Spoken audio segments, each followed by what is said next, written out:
ఆరాధించేవారిలో ఉంటుందని మీకు నేను మనవి చేసుకుంటాను. కాబట్టి ఎప్పుడు సమయం దొరికినా ఏం చేద్దాం? ఎప్పుడు సమయం దొరికినా ఏం చేద్దాం? ఆయన్ని ఆరాధించండి, పాటలు పాడుతూ ఉండండి, కీర్తనలు పాడుతూ ఉండండి, ఆయన ఆరాధించండి, స్తుతులు చెల్లిస్తూ ఉండండి, ఆయనకి స్తోత్రాలు చెబుతూ ఉండండి, వాక్యాలు గుర్తు చేసుకుంటూ ఉండండి, బైబిల్ చదువుకుంటూ ఉండండి, ప్రార్థన చేసుకుంటూ ఉండండి. టైం దొరికితే ఇలా గడపండి. మీకు మీ పిల్లలకు కూడా సంతోషాన్ని ఇస్తాడు, ఆనందాన్ని ఇస్తాడు, ఉల్లాసాన్ని ఇస్తాడు, మహదానందాన్ని ఇస్తాడని నేను మీకు మనవి చేసుకుంటూ ఉన్నాను. 5వ మాట అపోస్తుల కార్యాలు 2వ అధ్యాయం 28వ వచనం. అపోస్తుల కార్యాలు 2:28. టైం అయిపోతుంది. అపోస్తుల కార్యాలు 2 నీ దర్శనమును అనుగ్రహించి నన్ను ఉల్లాసముతో నింపిదవు అన్నాడు. గట్టిగా బిగ్గరగా ఒక స్తోత్రం చెప్పండి. హల్లెలూయా. ఆయన దర్శనము మనకు అనుగ్రహిస్తే ఉల్లాసంతో నింపబడతాం. దేవునికి స్తోత్రం కలుగును గాక. ఆయన దర్శించినప్పుడు లోబడండి. అమ్మా నా వైపు చూడండి రా, అమ్మా నా వైపు చూడండి తల్లి. ఆయన దర్శించినప్పుడు లోబడతాం నేర్చుకుందాం. పౌలు ముందు పేరు సౌలు. పౌలు ముందు పేరు ఏంటండి? సౌలు. సౌలుగా ఉన్నప్పుడు అతడి యాటిట్యూడ్ ఏంటంటే అతడి ప్రవర్తన ఏంటంటే దారంటే వెళ్ళిన వాళ్ళని పిలుస్తాడు. పిలిచి నువ్వు ప్రార్థనకి వెళ్తావా అని అడుగుతాడు. వెళ్తానయ్యా అన్నాడు అనుకో, తిడతాడు, ముందు దూషిస్తాడు. ముందు అవతలుడు ఇది ఉత్తుపునం తిడుతున్నాడు ఏంటండి అన్నాడు అనుకోండి, అప్పుడు నాలుగు కొడతాడు, కేకేసి తిడతాడు. అదే ఉత్తున తిడుతున్నాడు అన్నాడు అనుకోండి, అవతలుడు కొడతాడు. ఏమండి ఇటండి అన్యాయం పెట్టిన అన్నాడు అనుకోండి, సొక్క పట్టుకుని ఈడ్చుకెళ్ళి చెరసాలలో పెడతాడు. అదేటయ్యా ఇది చెరసాలలో పెట్టేవంటే అన్నాడు అనుకోండి, చంపేస్తాడు. అందులో ఆ టైప్ మనిషి అనమాట అండి. ఏ టైప్ మనిషి? ఆయనే చెప్పుకున్నాడు, నేను పూర్వము దోషకుడను, హింసకుడను, హానికరుడను. అలాంటి నన్ను యేసు ప్రభు వారు దర్శించారు. ఆ దర్శనమునకు అవిధేయుడను కాక విధేయుణ్ణయ్యాను అని చెప్పాడు. దేవునికి స్తోత్రం కలిగిన గాక. మధ్యాహ్నం వేళ దమస్కులో ఉన్న దేవుని బిడ్డలను హింసించడానికి వెళ్తున్నాడు అధికార పత్రాలతో. మిట్ట మధ్యాహ్నమే దేవుడు యేసుప్రభు వచ్చి దర్శించాడంట. మిట్ట మధ్యాహ్నం సూర్యుడి వెలుగు ఎంత ఉంటుంది? యేసుప్రభు వెలుగు ఎంత ఉంటుంది? ఏమండి, 1,000,000 సూర్యులు కలిస్తే అంత వెలుగు యేసుప్రభు వెలుగు.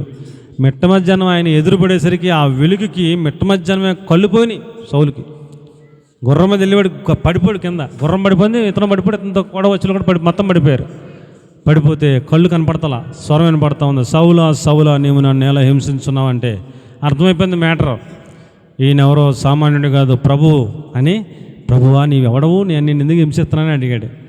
నేను నీవు హింసించుతున్న యేసును అన్నాడు ఆయన. అర్థమైపోయింది మొత్తం మ్యాటర్. నేను ఇప్పుడు దాకా ఎవరినైతే కొడుతున్నానో, ఎవరి మీద అయితే దూషిస్తున్నానో, హింసిస్తున్నానో, హాని చేస్తున్నానో వాళ్ళందరి తరపున దేవుడే వచ్చేసాడు.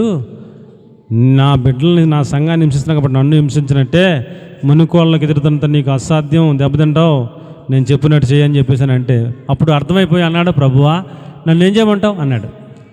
నువ్వేం చేయాలో చెప్తాను, ముందు నేను చెప్పిన చోటకి వెళ్ళు, నిన్ను అన్ని జనుల మధ్యలో సాక్షిగా నేను నిలబెట్టుకుంటానని చెప్పాడు.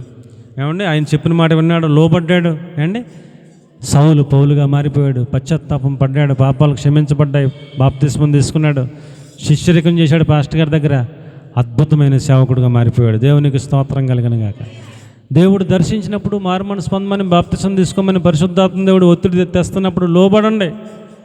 తర్వాత తీసుకుంటాను, పిల్లకి తీసుకుంటాను, ఆ తర్వాత తీసుకుంటాను, పిల్లల పుట్టకు తీసుకుంటాను, మా పిల్లలు అయ్యాక తీసుకుంటాను, ఇలాగ వాయిదాలు వేయకండి. దేవుడు దర్శించినప్పుడే స్పాట్లో లోబడిపోయాడు. అది సంతోషానికి కారణం. దేవుడు దర్శించినప్పుడు లోబడిపోతే నిన్ను సంతోషపెడతాడు. ఏమండి, అంతకుముందు ఈయనే అందరిని దూషించేవాడు కదా, హింసించేవాడు కదా, కొట్టేవాడు కదా, చంపేవాడు కదా, అప్పుడు ఆనందం లేదంట. ఇప్పుడు లోబడ్డాక ఈయన అందరూ కొట్టేస్తున్నారు, అయినా సంతోషం ఉందని చెప్తున్నాడు. నేను చాలా సంతోషంగా ఉన్నాను, నన్ను కొట్టిన సంతోషంగా ఉన్నాను, చెరసాల్లో వేసిన సంతోషంగా ఉన్నాను, నన్ను హింసించిన సంతోషంగా ఉన్నాను, నా ప్రాణము దేవుని కొరకు అర్పించడానికి సంతోషంగా సిద్ధపడ్డానని చెప్తున్నాడు. దేవునికి స్తోత్రం చెప్పండి. హల్లెలూయా. అపోస్తలుల కార్యాలు 26:19 ఆయన దర్శనమునకు అవిధేయుడను కాక అన్నాడు. త్వరగా తీయాలా?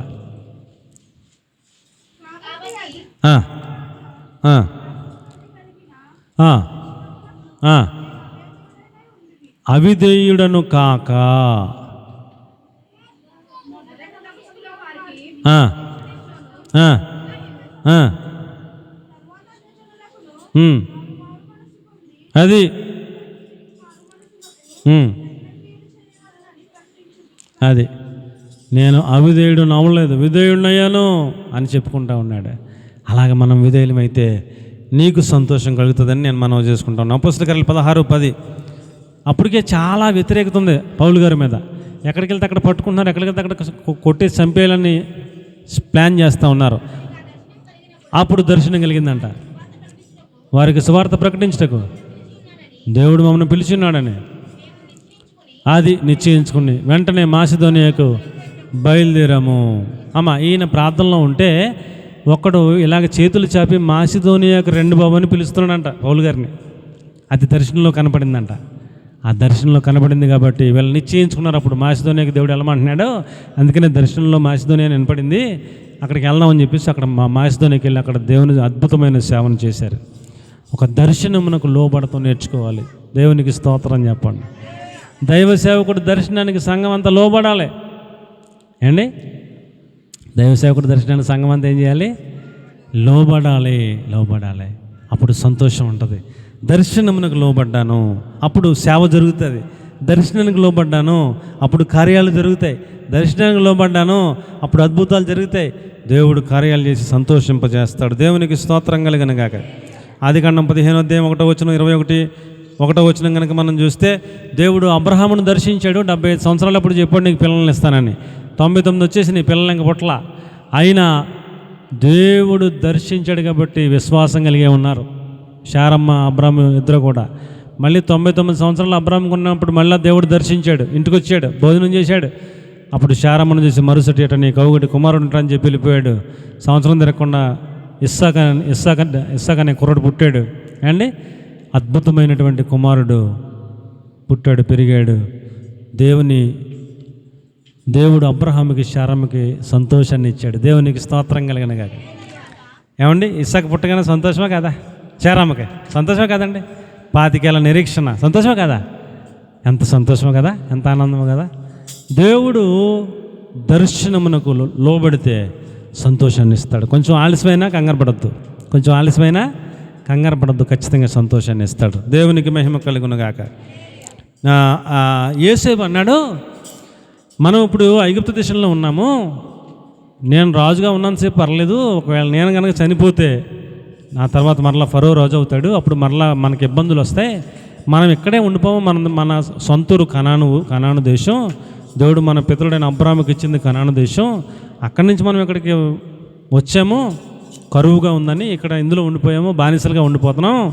కాబట్టి దేవుడు మనల్ని దర్శించే కాలం ఒకటి వస్తుంది. మనం ఇక్కడి నుంచి విడుదల పొందుతాము, మరలా మనం కనాను దేశానికి వెళతాము.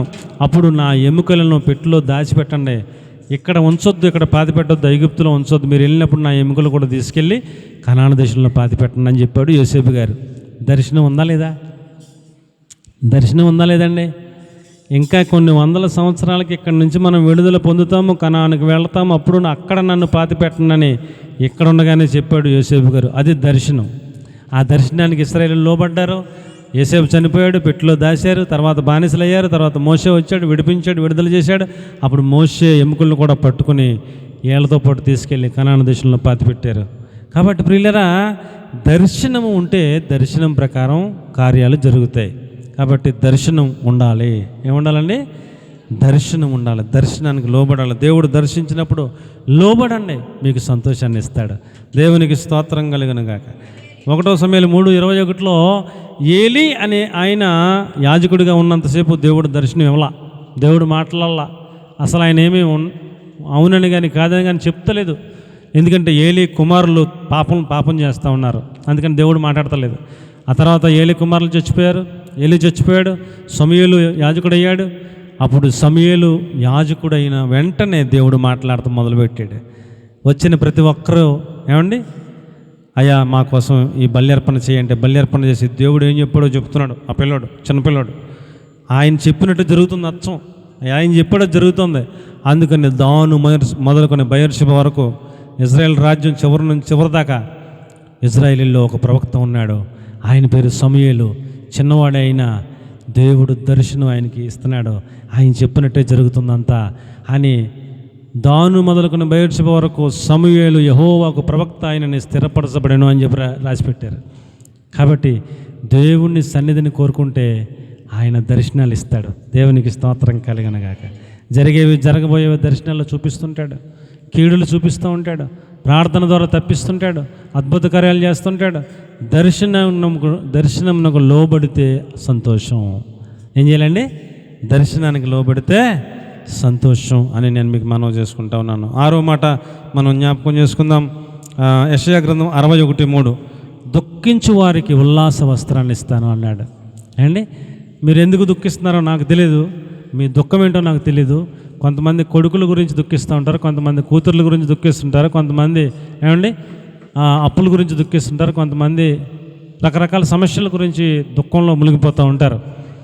మీ దుఃఖమును మార్చి ఉల్లాస వస్త్రాన్ని ఇవ్వడానికి సిద్ధంగా ఉన్నాడు దేవుడు అనే సత్యాన్ని సియోన్లో దుఃఖించే వారికి ఉల్లాస వస్త్రము ధరింపచేయుటకు, బూడిదకు ప్రతిగా పూదండను, దుఃఖమునకు ప్రతిగా ఆనంద తైలమును, భారభరితమైన ఆత్మకు ప్రతిగా స్తుతి వస్త్రమును వారికి ఇచ్చుటకును నన్ను పంపాడు అని చెప్తున్నాడు.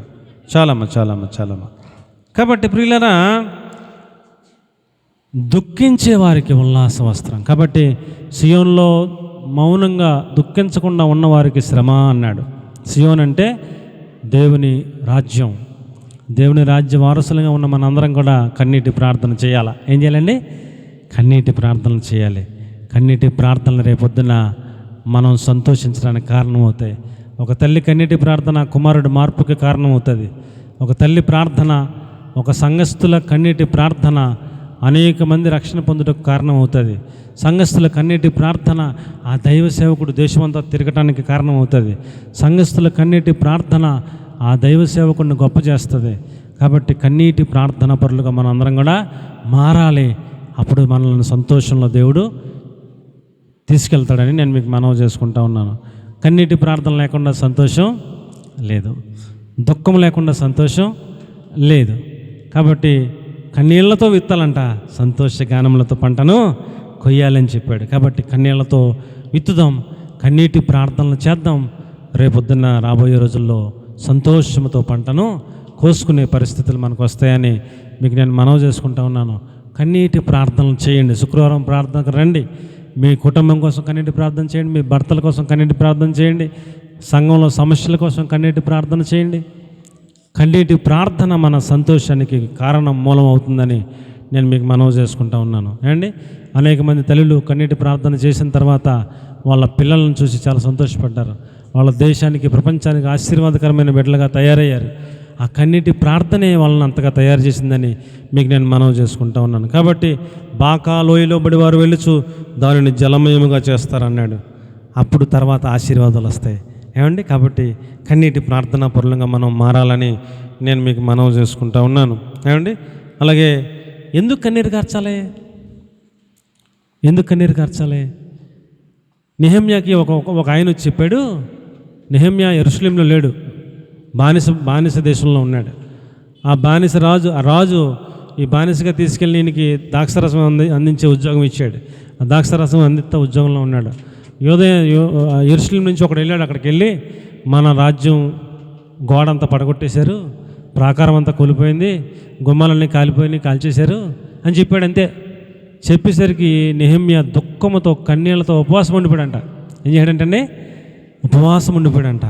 కాబట్టి ప్రియులారా, దేవుని మందిరం గురించి ఉపవాసం ఉండాలి. దేని గురించి ఉపవాసం ఉండాలండి? దేవుని మందిరం గురించి ఉపవాసం ఉండాలి. ఉపవాసం ఉండి కన్నీళ్లతో ప్రార్థన చేశాడు. ఆ ప్రార్థన ముగించుకుని రాజుగారి దగ్గరికి వెళ్ళాడు. వెళ్తే ఆయన ఏమీ యూదుల రాజు కాదు, ఆయన పరాయి దేశం రాజు. వీళ్ళ దేశం మీదకి వచ్చి వీళ్ళని జయించి వీళ్ళని బానిసలుగా తీసుకెళ్ళిన రాజు. వీళ్ళని కాలు కింద పెట్టుకుని వీళ్ళతో సేవ చేయించుకుంటాడు. కానీ వీళ్ళకి ఏమైనా హెల్ప్ చేస్తాడా రాజు? చేయడు, చేసే పరిస్థితి కాదు. కానీ నేను ఉపవాస ప్రార్థన, కన్నీటి ప్రార్థన చేసి వెళ్ళిన తర్వాత ఆయన అడుగుతున్నాడు, ఎలా నీరసంగా ఉన్నావేటి అని అడుగుతున్నాడు. మా పితరుల సమాధులను పట్టణం పాడైపోతే మరి మాకు ముఖం అలా నీరసంగా ఉండదండి, నాకు కన్నీళ్ళు వచ్చి ఏడుసానండి అని చెప్పాడు. ఏమైంది అన్నాడు. మా పితరుల సమాధులను పట్టణం ప్రాకారం కూలగొట్టేశారంటండి, గుమ్మాలు కాలిపోయినాయి అంటండి అని చెప్పాడు. మరి ఏం చేద్దాం అనుకుంటున్నాం అన్నాడు. మీరు సెలవిస్తే నాకు కొంచెం ఒక నెల 2 నెలల్లో సెలవు ఇప్పిస్తే వెళ్ళి ఆ ప్రాకారం కట్టుకుని ఆ గుమ్మాలన్నీ మళ్ళీ నిలబెట్టుకుని దూలాలు అయ్యి కావాలి, మీరు మరి సెలవిస్తే వెళ్తానని అన్నాడు. సరే వెళ్ళిరా అన్నాడు. వెళ్ళిరా అంటే అలాగే నుంచాడు, ఇంక వెళ్తలేదు. మళ్ళీ రాజుగారు చూసి సెలవుడిగా ఇచ్చాను కదా ఎలా వెళ్ళిపోవు అన్నాడు. మరి సెలవిస్తే వెళ్ళిపోతే మరి గుమ్మాలకు దూలాలు ఎవరు వెళ్తారండి అన్నాడు. అసలు రాజు దగ్గర అలా మాట్లాడచ్చా? అలా మాట్లాడచ్చండి? అసలు సెలవు అడుగుతాకే మామూలుగా ఉండదు, సెలవు అడుగుతాకే చాలా కష్టం. అలాంటిది దడబడిపోతారు. సెలవు ఇచ్చాడు మహానుభావుడు. మళ్ళీ అంటున్నాడు దూలాలు కావాలండి గుమ్మాలకు అంటున్నాడు. సరే అని దూలాలకి కాయింత్రం ఇచ్చాడు. మళ్ళీ వెళ్తారు నుంచున్నాడు. మళ్ళీ ఏంటన్నాడు. మరి దూలాలు ఇచ్చారు, మరి సిమెంటు ఇటుకలు ఎవరు వెళ్తారండి? సరే అని సిమెంట్ ఇటుకలు రాసిచ్చాడు కాయింతం. మళ్ళీ నుంచున్నాడు. అన్నాడు. మరి ఇక్కడ నుంచి వెళ్తాక నది దాటితాక నది దగ్గర నన్ను దాటితాక కాయింతం ఇవ్వండి అన్నాడు. నది దగ్గర ఉన్నవాడు కాయింతం ఇచ్చాడు. నాకు వెళ్తాక రథాలు ఇవ్వండి అన్నాడు. రథాలకు కాయింతం ఇచ్చాడు. అండి ఈ దూలాలన్నీ పట్టుకెళ్తాకి ఈ సామాగ్రి అంతా పట్టుకెళ్తాకే నాకు అన్నీ ప్రొవైడ్ చేయండి అన్నాడు. అన్ని కాయింతాలు ఇచ్చాడండి. అక్కడ మందిరానికి కావలసిన ధనం, సామాగ్రి, సైన్యం అండి, రథాలు, ఎక్కడెక్కడ అనుమతులు అన్నీ ఇచ్చాడండి. ఇవన్నీ పట్టుకుని వెళ్ళి 52 రోజులు శుభ్రం కట్టేసుకుని అక్కడ మళ్ళీ సన్బలటు టోబియా అనే వాళ్ళు ఇద్దరు వచ్చి ఆటంకం పెట్టి తప్పుడు లెటర్లు రాసి కత్తితో యుద్ధం చేస్తాకు వచ్చి నెహెమ్యాని చంపేస్తాకు వస్తే ఒక చేత్తో కత్తి పట్టుకుని ఒక చేత్తో తాపి పట్టుకుని గోడ కంప్లీట్ చేశాడు. దేవునికి స్తోత్రం కలుగును గాక. కన్నీటి ప్రార్థన. దేవుని మందిరం అండి ప్లాస్టింగ్లు లేవు, దేవుని మందిరం మధ్యగోడలు తీయలేదు, దేవుని మందిరం సీలింగ్ వేయలేదు, దేవుని మందిరంలో కరెంటు పనులు జరగలేదు, దేవుని మందిరంలో బాత్రూమ్ లేదు, దేవుని మందిరంలో వాటర్ ఫెసిలిటీ లేదు. మనకందరికీ దుఃఖం ఉండాలి, కన్నీటి ప్రార్థనలు చేయాలి. మీరు కన్నీటి ప్రార్థన చేయండి, దేవుడు ఎలా చేస్తాడో ఆయన చేస్తాడు. మిమ్మల్ని నేను అడిగేది కన్నీటి ప్రార్థన మాత్రమే. మీరు అప్పులు చేసి డబ్బులు ఉండని నేను అడుగుతా ఎప్పుడైనా అడిగానా? ఎప్పుడైనా అడిగానా? ఎప్పుడు అడగలా. మీరు కన్నీటి ప్రార్థన మాత్రం చేయమని అడుగుతున్నాను. ఎందుకు చేయాలి? ప్రభువా మాకు నీళ్ళ ఫెసిలిటీ కావాలి, పైపు వేయించడానికి దేవుడే మార్గం తిరుగుతాడు, పైపు వేస్తాం. ప్రభువా మాకు బాత్రూమ్ కావాలి, అడగండి, బాత్రూమ్ ఏర్పాటు అవుతుంది. ప్రభువా మాకు మధ్యగోళ్ళు తీసేయాలని అడగండి, కన్నీటి ప్రార్థన చేయండి, మధ్యగోళ్ళు తీసేసి అంత కృప దేవుడు ఇస్తాడు. దీన్ని చక్కటి మందిరంగా తయారు చేస్తాడు దేవుడు. కన్నీటి ప్రార్థన చేయాలి. నెహెమ్యాలాగా 52 రోజుల్లో కావాల్సిందంతా రాజు ఇచ్చాడు వాళ్ళదా కావాల్సినన్ని రాజు ఇచ్చాడు. 52 రోజుల్లో టకటక కట్టుకుని మళ్ళీ డ్యూటీకి వచ్చేసాడు. దేవునికి స్తోత్రం కలుగును గాక. కన్నీటి ప్రార్థన ఉన్న చోట సంతోష గానాలు ఉంటాయి. దేవునికి స్తోత్రం చెప్పండి. హల్లెలూయా. ఎస్తేరు గ్రంథం 9వ అధ్యాయం 22వ వచనంలో ఎస్తేరు అలాగే మొర్దెకై అలాగే 127 సంవత్సరాలను యూదులందరూ కూడా ఫలానా రోజున ఫలానా టైంకి వారి శత్రువుల చేత చంపబట్టడానికి రాజుగారు అంగీకారం తెలియజేశారు, ఇది చట్టం చేయబడింది అని 127 సంవత్సరాలను కూడా అంచెవారు వెళ్ళి ప్రకటన చేశారు, దండోరా వేసేశారు. వేసేస్తే 127 సంవత్సరాలను యూదులందరూ కూడా ఇలాగ ఉన్నారు, గుండెలు ఇలాగలగా. ఇంకా ఒక నెలలో ఆ టైం వచ్చేస్తుంది, ఆ రోజు వచ్చేస్తే మన అందరం కూడా చంపేస్తారు అని ఇంకా ఎదురు చూస్తున్నారు. ఇంకా ఆ టైం వచ్చేస్తే మనం చచ్చిపోతామని ఎదురు చూస్తున్నారు. అప్పుడు మొర్దెకై గోనెపట్ట ధరించుకున్నాడు, నెత్తి మీద బూడు తీసుకున్నాడు, ఉపవాసం ఉండి ప్రార్థన చేస్తున్నాడు. రాణి అయిన ఎస్తేరు తెలుసుకుని ఎందుకు ఉపవాసం ఉన్నావు, ఎందుకు ఉపవాసం ఉన్నావు, మంచి వస్త్రాలు కట్టుకొని వస్త్రాలు పంపించింది రాణి ఎస్తేరు. ఇప్పుడు మొర్దెకై చెప్పాడు, నువ్వు రాణివైనంత మాత్రాన తప్పించుకుంటాను అనుకోకు, సహాయం నువ్వు చేయకపోతే ఏరే చోట నుంచి దేవుడు చేస్తాడు అని ఘాటుగా చెప్పాడు. అప్పుడు ఎస్తేరు కూడా ఉపవాసం ఉంది 3 రోజులు, తన చెలికత్తెలు కూడా ఉపవాసం ఉన్నారు 3 రోజులు. రాజుగారు పిలవకుండా వెళ్ళకూడదు, వెళ్తే చంపేస్తారంట, అదొక నియమం అంట. పిలవపోయినా వెళ్ళింది తెగించి. అప్పుడు రాజుగారు చూడగానే ఇదేంటి రాణిమైన ఎస్తేరు ఎందుకు వచ్చారని దండం చేపాడు నవ్వుతా, చంపేయమనకుండా. వెళ్తే కూర్చోమన్నాడు. రాణిమైన ఎస్తేరు నీ కోరిక ఏమిటి, ఎందుకు వచ్చారు, నీకు రాజ్యంలో సగమైన ఇచ్చేస్తాను చెప్పని సంతోషంగా అడిగాడు. ఉపవాస ప్రార్థన అంత కార్యం చేస్తుంది. మరి ఉపవాస ప్రార్థన ఏం చేద్దండి? ఉపవాస ప్రార్థన చేయకుండా వెళ్తే ఎవరక్కడ అంటాడంట రాజు. సైనికులు వస్తారు, నేను పిలవకుండా నా సన్నిధికి వచ్చుటయా ఆమెను సంహరించండి అంటాడంట. అంటే కత్తిచ్చి చంపేస్తారంట. అది జరగాల్సింది అక్కడ. కానీ ఉపవాస ప్రార్థన శక్తి ఎవరక్కడ అనలేదు, ఆమెను సంహరించండి అనలేదు, ఇలా దండం చేపాడు. దగ్గరికి వస్తే కూర్చోమన్నాడు. కూర్చోమని రాణిమైన ఎస్తేరు నీ కోరిక ఏంటని అడుగుతున్నాడు. నీ మనం ఏంటని అడుగుతున్నాడు. రాజ్యంలో సగం ఏమన్నా ఇచ్చేస్తాను అంటున్నాడు. ఎంత మార్పు ఎక్కడన్నా అన్నా అంటే ఉపవాస ప్రార్థన, మరి ఉపవాస ప్రార్థన. కాబట్టి మనం ఏం చేయాలి చెప్పండి ఏం చేయాలి? నెహెమ్యా చేసినట్టు ఉపవాస ప్రార్థన చేయండి. మీ కుటుంబంలో ఉన్న సమస్యల కోసం, సంఘంలో ఉన్న సమస్యల కోసం, ప్రాణం మీదకి వచ్చిన సమస్యల కోసం ఉపవాస ప్రార్థనలే శరణ్యం. ఉపవాస ప్రార్థనలు చేద్దాం. చేస్తే అలాంటి మార్పులు వస్తాయి. అక్కడ నెహెమ్యాకి రాజు అన్నీ ఇచ్చాడు. ఇక్కడ ఈ రాజు రాణిని అడుగుతున్నాడు, నీకేం కావాలని అడుగుతున్నాడు. మా ఇంటికి భోజనం విందు ఏర్పాటు చేస్తాను, రండి రాజా, మీరు హామాన్ రండి అని 3 రోజులు కేకేసింది. వెళ్ళారు. ఆ 3వ రోజు చెప్పింది, ఈ హామాన్ అనేవాడు కుట్రపూరితంగా ఒక బిల్లు తయారు చేశాడు. ఆ బిల్లు మీద మీ సంతకం కూడా పెట్టించాడు, మీరు పెట్టేశారు. దాంట్లో ఉన్నదాని ప్రకారం రేపు రాబోయే నెలలో ఫలానా తారీఖుని నన్ను చంపేస్తారు, మొర్దెకైని చంపేస్తారు, 120 సంవత్సరాల యూదులందరినీ చంపేస్తారు అని చెప్పేసరికి, ఏటి నా భార్యని చంపేస్తారా, దానికి నేనే సంతకం పెట్టానా అని అన్నీ గమనించుకొని చూసుకుంటే అంతా వాస్తవమే. అప్పుడు గమనించిన రాజు, నా ఎదుటే నా సంస్థల్లో నా భార్య కాళ్ళ దగ్గరే ఉంటావురా నువ్వు అని ఎవరక్కడ అన్నాడు. వచ్చాడు. ఈ హామాను గారిని తీసుకెళ్ళినాడు. తీసుకెళ్ళారు. మొర్దెకైని చంపుతాకు పెద్ద దొరుకువేడు తయారు చేశాడు. దాని మీద అతను ఉరి తీసేశారు. అతను ఉండే ఇంటిని మొర్దెకైకి ఇచ్చారు. ప్రధానమంత్రిగా మొర్దెకైని చేశారు. మళ్ళా ఇంకో లెటర్ రాసుకో అన్నాడు. ఏమని? ఏ రోజునైతే యూదులను చంపేయాలని పెట్టారో అదే రోజున తమను చంపటానికి వచ్చినటువంటి శత్రువులను వీళ్ళ చంపటానికే రాజుగారు అనుమతి ఇచ్చాడు అని డిఫెన్స్ చేసుకోమని, మీ మీదకి వచ్చిన వాళ్ళు మీరు పోరాడి వాళ్ళని డిఫెన్స్ చేసుకోండి, వాళ్ళని నిర్మూలన చేయండి అని ఒక ఆర్డర్ కాపీ ఇచ్చారు. అది అందరికి వెళ్ళింది. అందరూ చదువుకున్నారు. యూదులందరూ కూడా కత్తులు పెట్టుకుని సిద్ధంగా ఉన్నారు. శత్రువులు వచ్చారు, యుద్ధం జరిగింది. దేవుడు వీళ్ళ పక్షంగా వీళ్ళకి విజయాన్ని ఇచ్చాడు, వాళ్ళని సంహరించాడు. కాబట్టి ఉపవాస ప్రార్థన ద్వారా ఏమండి కార్యాలు జరుగుతాయి, సంతోషం వస్తుంది. అప్పుడు ఎస్తేరు, మొర్దెకై 120 సంవత్సరాల్లో ఉన్న యూదులందరూ కూడా సంతోషంతో ఒకరికొకరు కానుకలకు పంపుకున్నారు, గిఫ్ట్లు పంపుకున్నారు అని రాసి పెట్టారు. చదవండి అన్నమాట అమ్మ. ఎస్తేరు 9:22. దుఃఖము పోయి విందు చేసుకుంటూ సంతోషముగా ఒకరికొకరు బహుమతులు పంపించుకున్నారు. దేవునికి స్తోత్రం కలుగునుగాక. అందరూ చచ్చిపోవాలి ఆ రోజుని, కానీ అందరూ ఏం చేస్తున్నారండి? ఒకరికొకరు బహుమానాలు పంపుకుంటూ ఉన్నారు.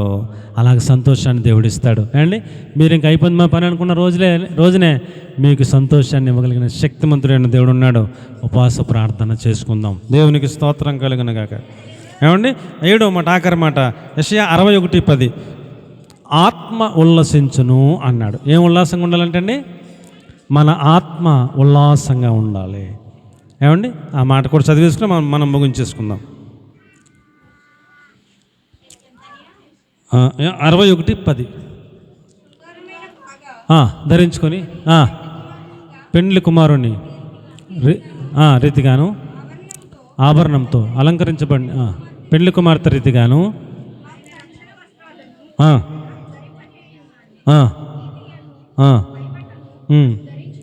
అది మహానందముతో ఆనందిస్తూ ఉన్నాను దేవుని బట్టి. అబ్బాబ్బాబ్బా, అది దేవుని బట్టి నా ఆత్మ ఉల్లాసిస్తూ ఉంది. పెండ్లి కుమారుడిని చూపిస్తున్నాడు, పెండ్లి కుమార్తెను చూపిస్తూ ఉన్నాడు. నా ఆత్మ ఏం చేస్తుందండి? చెప్పండి. నా ఆత్మ ఉల్లాసిస్తూ ఉంది అని చెప్తున్నాడు. కాబట్టి ప్రియులారా, యేసు ప్రభువు వారు పెండ్లి కుమారుడిగా రాబోతూ ఉన్నాడు. మనము పెండ్లి కుమార్తెగా సిద్ధపరచబడాల్సినటువంటి సమయంలోకి వచ్చేసాం. మన ఆత్మను సిద్ధపరుచుకుందాం. ఆత్మ సంతోషించి ఉల్లసించేటట్లుగా, పెండ్లి కుమార్తెగా సిద్ధపడినట్లుగా పరిశుద్ధాత్మ దేవుడు మనందరినీ సిద్ధపరచాలని నేను ఆశపడుతూ ఈ వర్తమానాన్ని మీకు తెలియజేస్తూ ఉన్నాను. ఏమండి, మన ఆత్మ సంతోషించాలంటే ఆత్మకి భోజనం పెట్టాలి. అమ్మా, శరీరం బలంగా ఉండాలంటే ఏం చేయాలి? శరీరం బలంగా ఉంటే జీడిపప్పులు, బాదం పప్పులు, పిస్తా పప్పులు ఇంకా ఉంటాయి, అవన్నీ పెట్టాలి. పెడితే శరీరం ఎలాగ ఉంటుంది? పుష్టిగా బలంగా ఉంటుంది. అలాగే ఆత్మ బలంగా ఉండాలంటే వాక్యం బాగా పెట్టాలి. ఆత్మక ఆహారం ఏంటండి? వాక్యం ఆత్మక ఆహారం.